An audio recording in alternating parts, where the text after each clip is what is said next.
Hello friends, मैं हूं अबीहा इंतखाब। आपके अपनी यूट्यूब चैनल अबीहा क्लासेस सफलता की सोच में आपका स्वागत है। तो आज हम आपको पढ़ाने जा रहे हैं इस बुक की लास्ट यूनिट यानी कि 12th यूनिट। देखिए 12 और 13 दो यूनिट है आप कहेंगे, लेकिन ये स्वराज के लिए संघर्ष इसी के दो पार्ट हैं।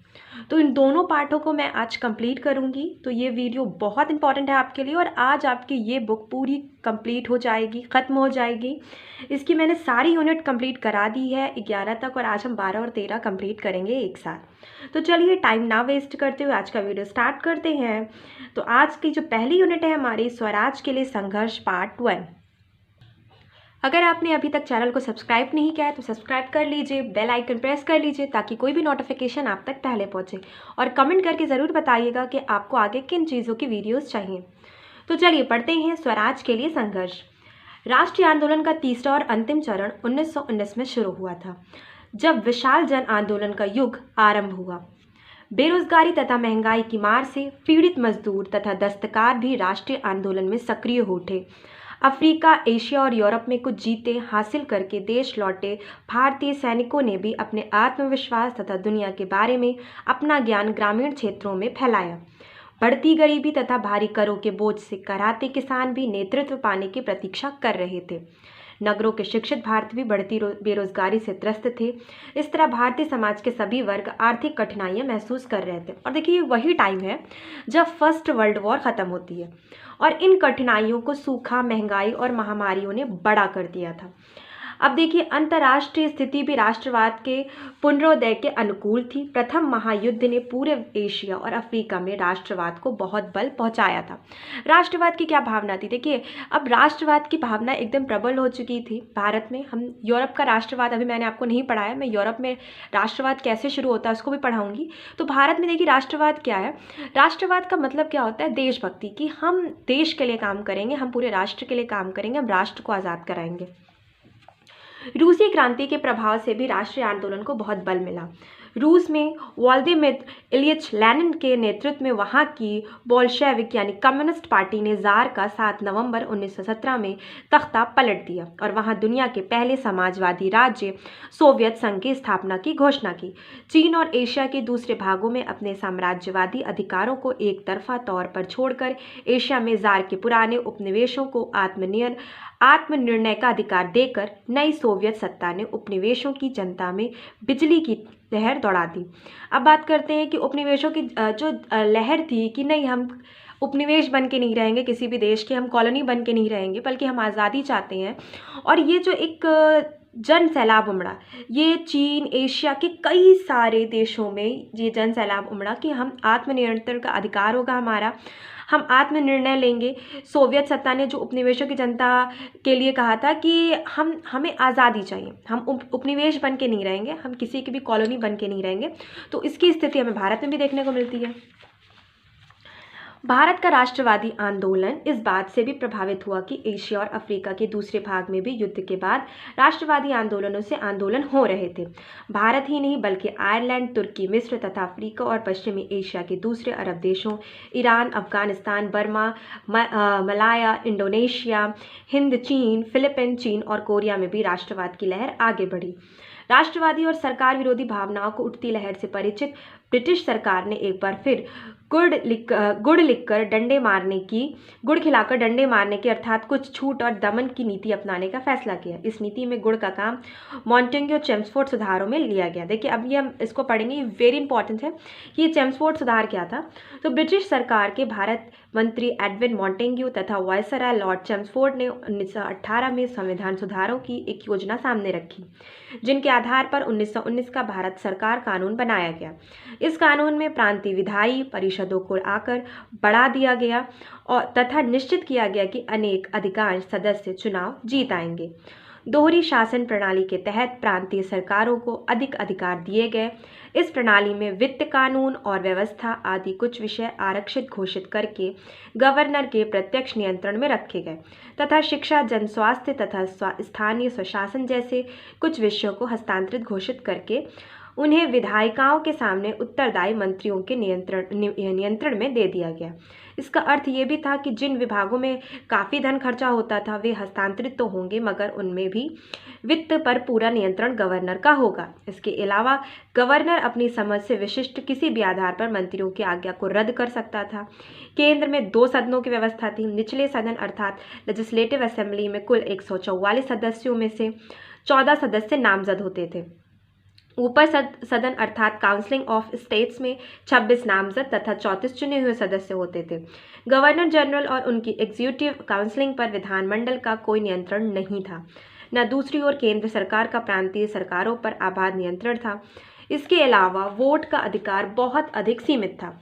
1920 में निचले सदन के लिए कुल यहाँ पे हम देख सकते हैं कि 9,09,0874 तथा ऊपरी सदन के लिए केवल 17,364 मतदाता थे।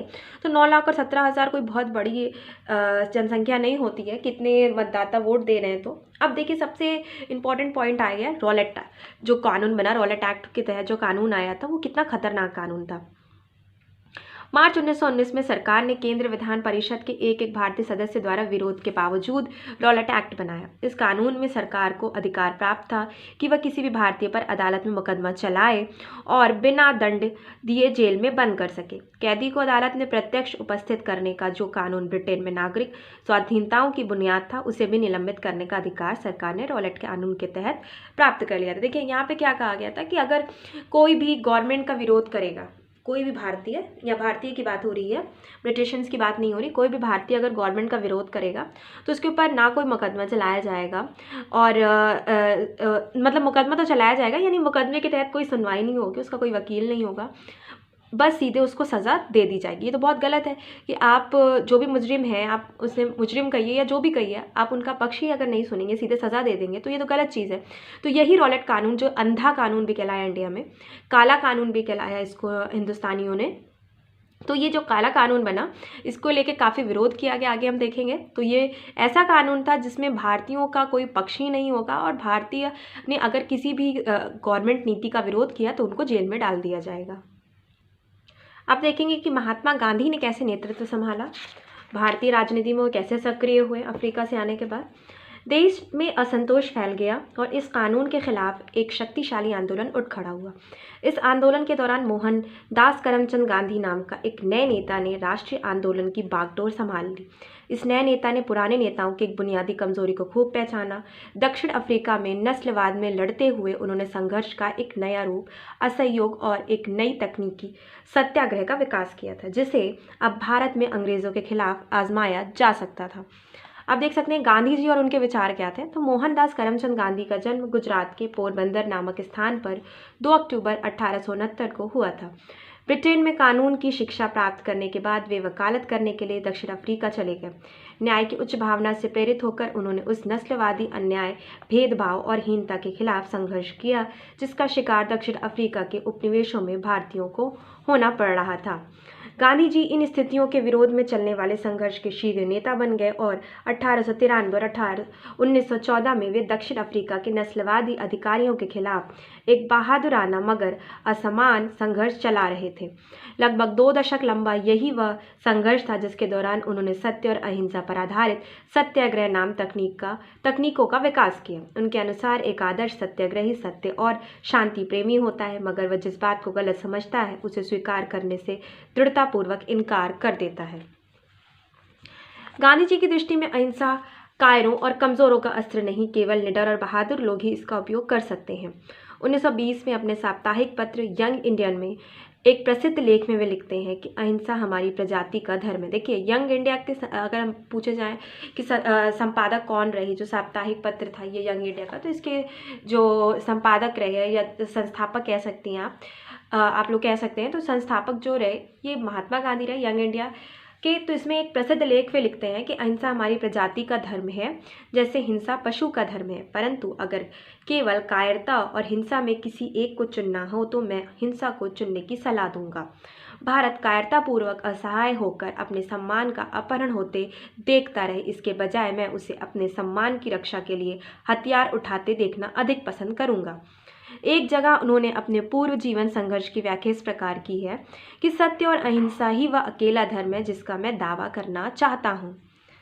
आगे देख सकते हैं हम कि 1942 में जब उनसे पूछा गया कि वे साम्राज्य की शक्ति का सामना कैसे कर सकेंगे, तो उन्होंने उत्तर दिया, लाखों लाख मुख जनता की शक्ति के द्वारा वो कर सकते हैं।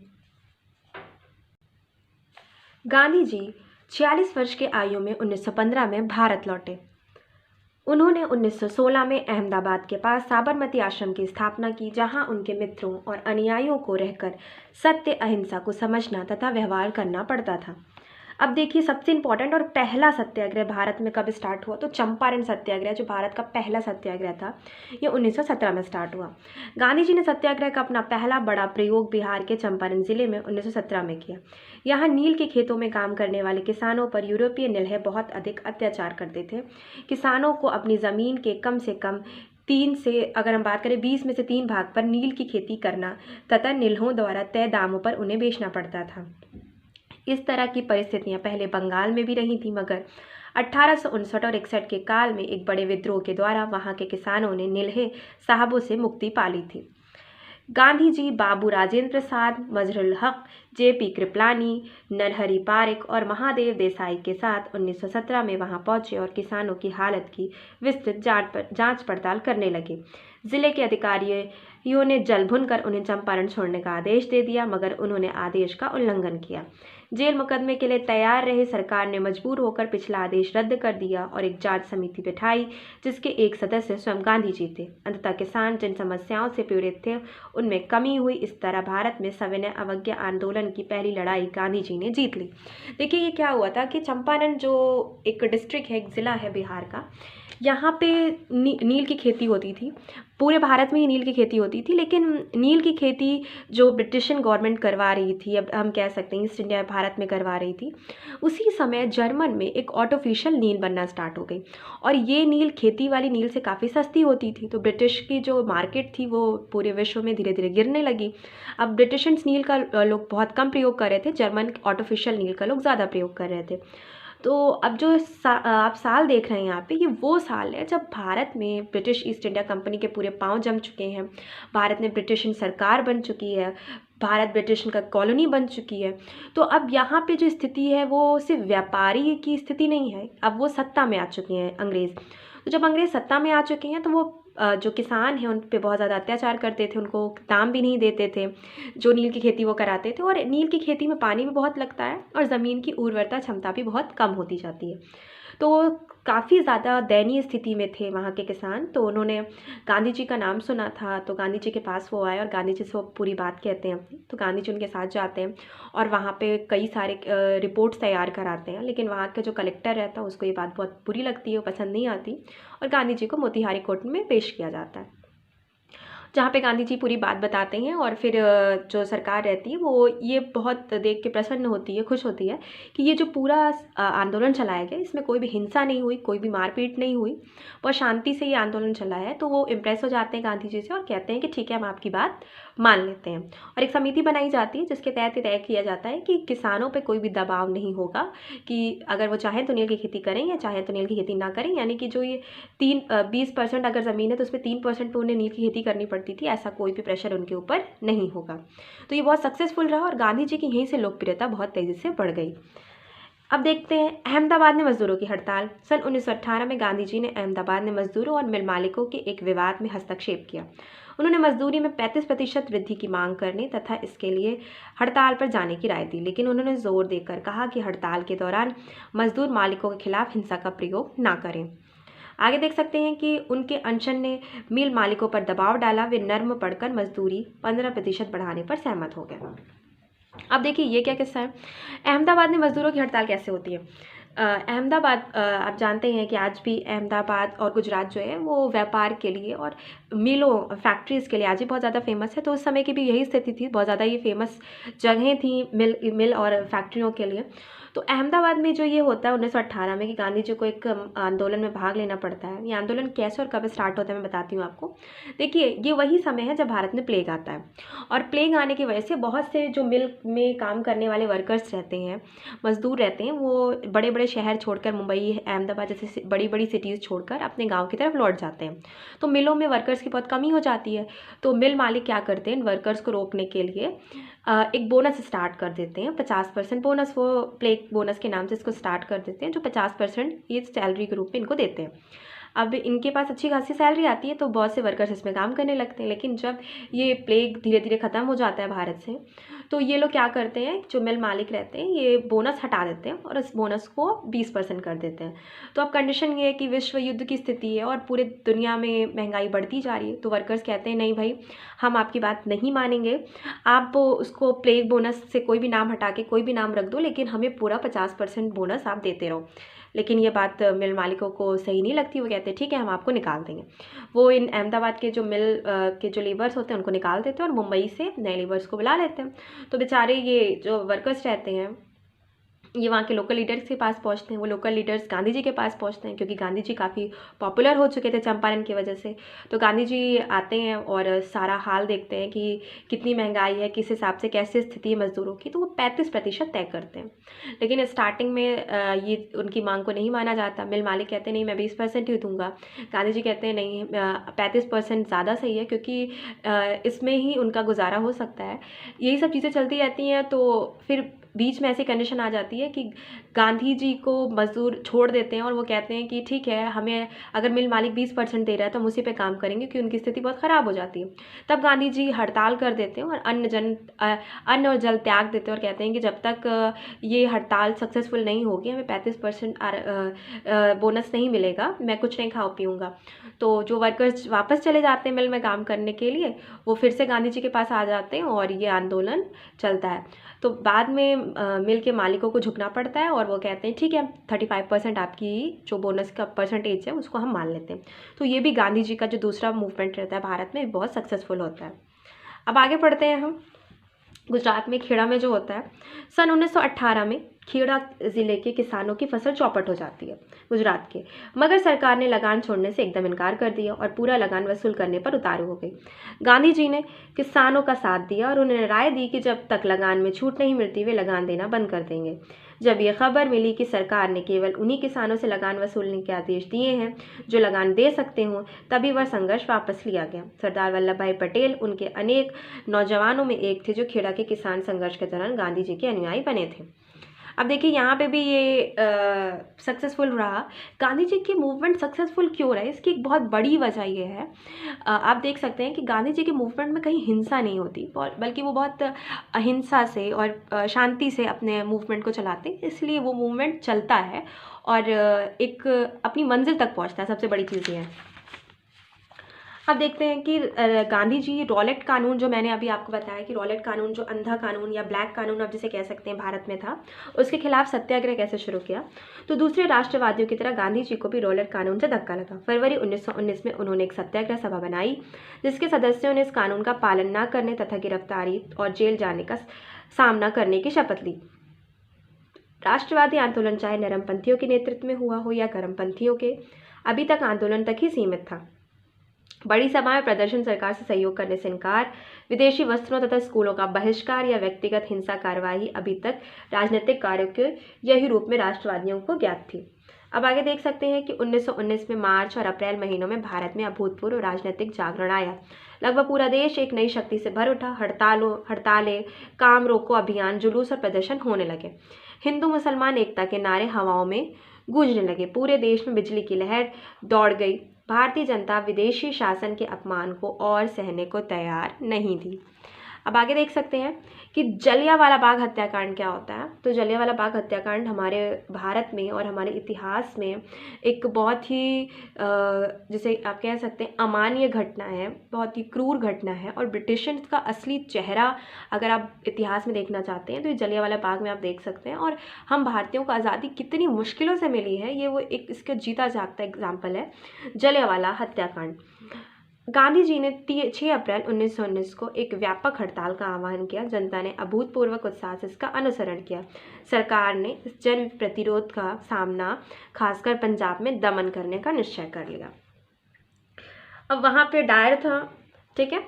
अगर हम देख सकते हैं पंजाब में अमृतसर में 13 अप्रैल 1919 को एक निहत्ती मगर भारी भीड़ अपने लोकप्रिय नेताओं डॉक्टर सैफुद्दीन किचलू और डॉक्टर सत्यपाल की गिरफ्तारी का विरोध करने के लिए जलियांवाला बाग में जमा हुई। अमृतसर के फौजी कमांडर जनरल डायर ने शहर की जनता को आतंक द्वारा वश में करने का निश्चय किया। जलियांवाला बाग बहुत बड़ा बाग था, मगर इसमें से निकलने का केवल एक रास्ता था। शेष 3 ओर से वह मकानों से घिरा था। डायर ने बाग को फौज द्वारा घेर लिया और निकास द्वार पर एक फौजी दस्ता खड़ा कर दिया। इसके बाद उसने अपने फौजियों को राइफल और मशीन गनों द्वारा अंदर घिरी भीड़ पर गोली बरसाने का हुक्म दे दिया। देखिए, अगर मैं इसकी कंडीशन बताऊं कि 13 अप्रैल को क्या हुआ था। देखिए, 13 अप्रैल की जो कंडीशन है, अमृतसर में एक बाग है, जलियांवाला बाग जिसे कहा जाता है। इस बाग में बहुत से लोग इकट्ठा हुए थे डॉक्टर सैफुद्दीन और डॉक्टर सत्यपाल की गिरफ्तारी का विरोध करने के लिए। ये पूरी सभा निहत्ती थी, अहिंसा प्रिय थी, शांति से सभा कर रहे थे।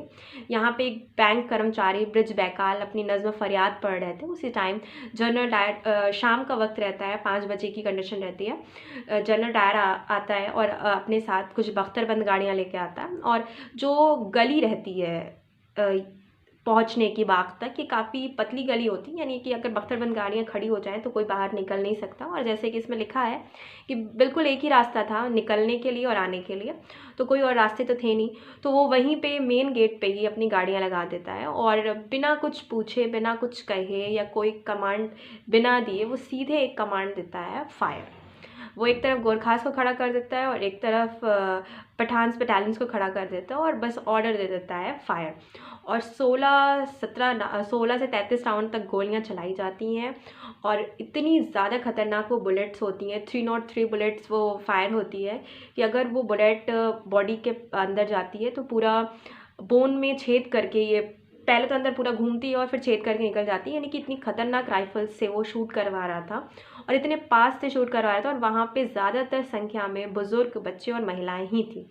वहाँ पे एक कुआं था और उस कुएं में लाशों का ढेर लग गया। लोग डर के मारे उस कुएं में कूदने लगे और वहाँ पे बहुत ज़्यादा मौतें हुई। और कंडीशन ये उसने कर दिया था जनरल डायर ने कि जो भी लोग ज़ख्मी थे, अगर उनको कोई बचाने आता या कोई पानी पिलाने आता तो उसके ऊपर भी केस लगा दिया जाता, या कोई अगर अपनी फैमिली की लाशें लेने आता तो उस पर केस कर दिया जाता। इसलिए वहाँ पे कोई नहीं इकट्ठा हुआ और कुछ ही देर में वहाँ लाशों का पूरा ढेर लग गया और वहाँ कुत्ते, गिद्ध गोशों को खाने लगे थे। ये बहुत बुरी कंडीशन थी। इसको लेके बहुत बवाल हुआ इंडिया में और इसको लेके ब्रिटिश गवर्नमेंट ने एक हंटर कमेटी बनाई जिसमें डायर से कुछ क्वेश्चंस किए गए और डायर का तबादला यहाँ से ब्रिटेन कर दिया गया। यानी कि आप उसे सज़ा नहीं कह सकते, आप उसे एक रिगार्ड कह सकते हैं, एक तोहफा कह सकते हैं डायर के लिए था कि उसने इंडिया छोड़ के ब्रिटेन में वो एक बड़े पद पे जाके बैठ गया। और कहा जाता है कि उधम सिंह ने जनरल डायर को मारा, तो ऐसा नहीं है। जनरल डायर को उधम सिंह ने नहीं मारा, जनरल डायर अपनी मौत से मरा था। उसे कैंसर नाम की एक बहुत भयानक बीमारी हो गई थी जिसका उस टाइम कोई इलाज नहीं था, उस मौत से वो मरा है। तो जनरल डायर को उधम सिंह ने नहीं मारा है। ठीक, अब आगे चलते हैं कि देखते हैं कि इस हत्याकांड के बाद पूरे पंजाब में मार्शल लॉ लगा दिया गया। खिलाफत और असहयोग आंदोलन कौन सा आंदोलन था? तो खिलाफत मूवमेंट क्या था, इस पर हम बात करते हैं। मुसलमानों को, हिंदू और मुसलमानों को एक ही बेड़ियां पहनाई गई थी, एक साथ ज़मीन पर रेंग कर चलने के आदेश दिए गए थे और एक साथ ही पानी पीने को कहा गया था, जबकि एक हिंदू आमतौर पर किसी मुसलमान के हाथों से पानी नहीं पीता था। इस वातावरण में मुसलमानों के बीच राष्ट्रवादी प्रवृत्ति ने खिलाफत आंदोलन की शक्ल ले ली।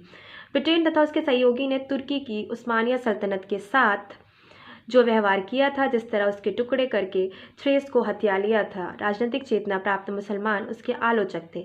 यह कार्य भूतपूर्व ब्रिटिश प्रधानमंत्री लॉर्ड जॉर्ज के वादे के विपरीत था कि हम तुर्की को एशिया माइनर और थ्रेस की उस समृद्ध और प्रसिद्ध भूमि से वंचित करने के लिए युद्ध नहीं कर रहे जो नस्ली दृष्टि से बहुत मुख्य रूप से तुर्क है। मुसलमानों का यह भी मत था कि तुर्की के सुल्तान को अनेक लोग खलीफा अर्थात आर्थिक मामलों में मुसलमानों के प्रमुख मानते थे। उनकी स्थिति पर आँच नहीं आनी चाहिए। शीघ्र ही अली भाइयों मोहम्मद अली और शौकत अली, मौलाना आज़ाद हकीम, अजमल खान और हसरत मोहानी के नेतृत्व में एक खिलाफत कमेटी गठित हो गई और देशव्यापी आंदोलन छेड़ दिया गया। देखिए, खिलाफत मूवमेंट क्या था कि जो फर्स्ट वर्ल्ड वॉर होती है, तो हम जानते हैं कि फर्स्ट वर्ल्ड वॉर में उस्मानिया जो एम्पायर था, ऑटोमन एम्पायर था, वो एक तरफ था और ब्रिटिश गवर्नमेंट दूसरी तरफ थी। तो जो ऑटोमन एम्पायर जो कि जर्मनी के साथ था, तो बहुत बुरी तरह से जर्मनी भी हारती है और ऑटोमन एम्पायर भी हार जाता है। तो वहाँ पे बहुत ज़्यादा मस्जिदें रहती हैं, वो पूरा तुर्की एरिया रहता है। तो ब्रिटिश जब इस एरिया को जीत लेती है तो बहुत से मस्जिदें ही अपने अंडर में ले लेती है और इन मस्जिदों को तोड़ना शुरू कर देती है। तो ना सिर्फ तुर्क में बल्कि पूरे दुनिया में इस चीज़ को लेके एक आग जल जाती है कि मुसलमान खिलाफ हो जाते हैं ब्रिटिशर्स के कि इन्होंने बिल्कुल गलत किया, मस्जिदों को नहीं तोड़ना चाहिए था। तो ये आग जो है वो भारत में भी आती है क्योंकि भारत ब्रिटिश कॉलोनी था और यहाँ पे भी बहुत ज़्यादा आंदोलन चलाए जाते हैं, मूवमेंट चलाए जाते हैं। और भारत के मुसलमान, जिसमें हम देख सकते हैं कि मोहम्मद अली और शौकत अली, इन दो भाइयों ने मिलकर खिलाफत आंदोलन को स्टार्ट करते हैं, लेकिन इसका प्रेसिडेंट वो गांधी जी को बनाते हैं।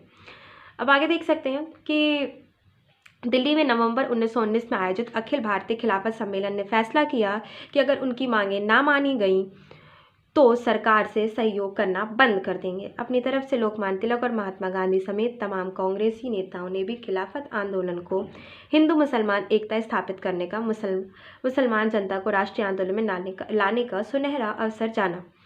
गांधी जी ने 1920 के आरंभ में घोषणा की कि खिलाफत का प्रश्न संवैधानिक सुधारों तथा पंजाब के अत्याचारों से अधिक महत्वपूर्ण है। उन्होंने यह भी घोषणा की कि अगर तुर्की के साथ शांति संधि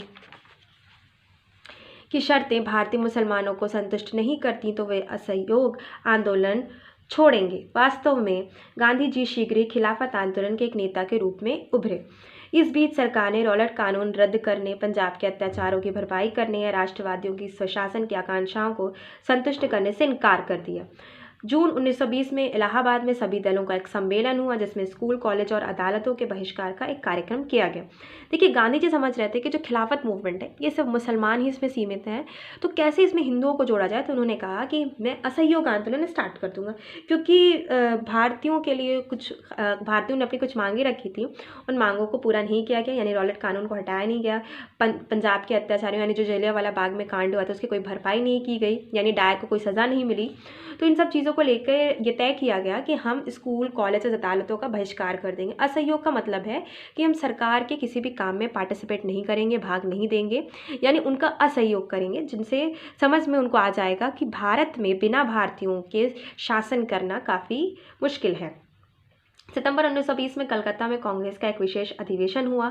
कुछ ही सप्ताह पहले इसे एक भयानक नुकसान हुआ था। 1 अगस्त को 64 वर्ष की आयु में लोकमान्य तिलक का निधन हो गया था। ये बहुत इंपॉर्टेंट है कि लोकमान्य तिलक का निधन कब हुआ है, तो 1 अगस्त को 64 वर्ष की आयु में उनका निधन हुआ है। फिर हम आगे देख सकते हैं कि सरकार तथा उसके कानूनों के इस अत्यंत शांतिपूर्ण उल्लंघन के इस निर्णय को दिसंबर 1920 में नागपुर में आयोजित कांग्रेस के वार्षिक अधिवेशन में अनुमोदित भी कर दिया गया। गांधी जी ने नागपुर में घोषणा की कि ब्रिटिश जनता यह बात चेत ले कि अगर वह न्याय नहीं करना चाहती तो साम्राज्य को नष्ट करना प्रत्येक भारतीय का परम कर्तव्य होगा। नागपुर अधिवेशन में कांग्रेस के संविधान में परिवर्तन किए गए। प्रांतीय कांग्रेस कमेटियों को अब भाषाई आधार पर पुनर्गठित किया गया। कांग्रेस का नेतृत्व अब 15 सदस्यों के एक वर्किंग कमेटी को सौंपा गया, जिसके अध्यक्ष और सचिव शामिल थे। अब आगे देख सकते हैं कि कांग्रेस का संगठन अब छोटे गांव, छोटे कस्बों और मोहल्लों तक भी फैलने वाला था। सदस्यता शुल्क घटाकर प्रति वर्ष 4 आने यानी आज के 25 पैसे कर दिया गया, ताकि निर्धन ग्रामीण और नगर के निर्धन लोग भी उसके सदस्य बन सकें। अब कांग्रेस का चरित्र बदल गया था। वह विदेशी शासन से मुक्ति के राष्ट्रीय संघर्ष में जनता की संगठनकर्ता और नेतृत्वकर्ता बन गई। प्रसन्नता की एक लहर चारों ओर फैल गई थी। 1921 और 22 में भारतीय जनता एक अभूतपूर्व हलचल के दौर से गुजरी। हजारों की संख्या में छात्रों ने सरकारी कॉलेज छोड़कर राष्ट्रीय स्कूलों और कॉलेजों में प्रवेश ले लिया। यही समय था जब अलीगढ़ के जामिया मिलिया इस्लामिया, राष्ट्रीय मुस्लिम विश्वविद्यालय, बिहार विद्यापीठ, काशी विद्यापीठ और गुजरात विद्यापीठ का जन्म हुआ। जामिया मिलिया बाद में दिल्ली चला गया और इन राष्ट्रीय कॉलेजों और विश्वविद्यालयों में आचार्य नरेंद्र देव, डॉक्टर जाकिर हुसैन और लाला लाजपत राय जैसे विख्यात व्यक्ति शिक्षक का कार्य करते थे। सैकड़ों वकीलों ने अपनी मोटी कमाई वाली वकालतें छोड़ दी। इनमें देशबंधु, चित्तरंजन दास, मोतीलाल नेहरू, राजेंद्र प्रसाद, सैफुद्दीन किचलू, सी गोपालाचारी, सरदार पटेल, टी प्रकाशम, आसफ अली जैसे लोग शामिल थे। असहयोग आंदोलन चलाने के लिए तिलक स्वराज कोष स्थापित किया गया, जहां 6 माह के अंदर इसमें 1 करोड़ रुपए जमा हो गए। स्त्रियों ने बहुत उत्साह दिखाया, वह अपने गहनों व जेवरों को खुलकर दान किया। विदेशी वस्त्रों का बहिष्कार एक जन आंदोलन बन गया। पूरे देश में विदेशी वस्त्रों की होलियां जलाई गईं। खादी स्वतंत्रता का प्रतीक बन गई। जुलाई 1921 में एक प्रस्ताव पारित करके खिलाफत आंदोलन ने घोषणा की कि कोई मुसलमान ब्रिटिश भारत की सेना में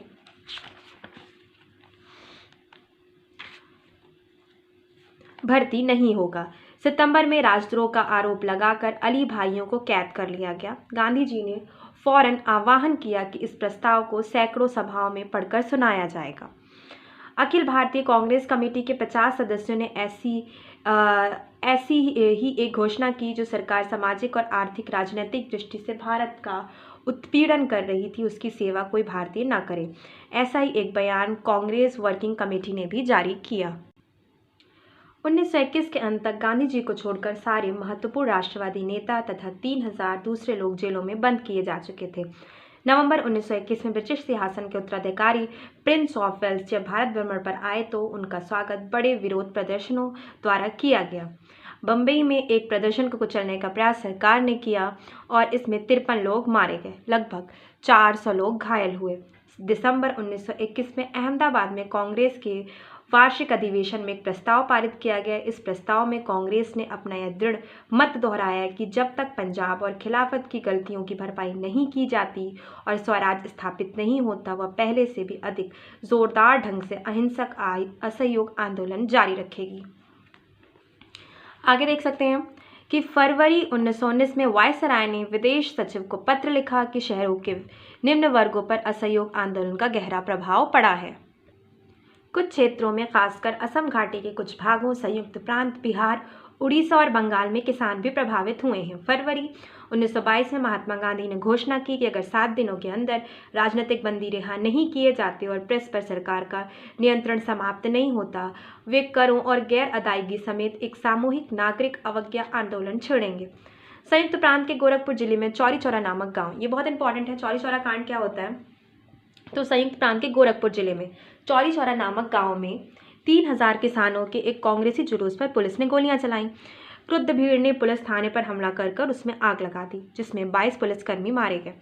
इससे पहले भी देश के विभिन्न भागों में भीड़ द्वारा हिंसा की कुछ घटनाएं हो चुकी थीं।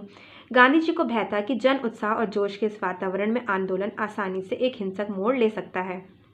उन्हें पूरा विश्वास था कि राष्ट्रवादी अहिंसा के पाठ को समझ और व्यवहार में अपना नहीं सके और इस समझ के बिना तो नागरिक अवज्ञा आंदोलन सफल हो ही नहीं सकता।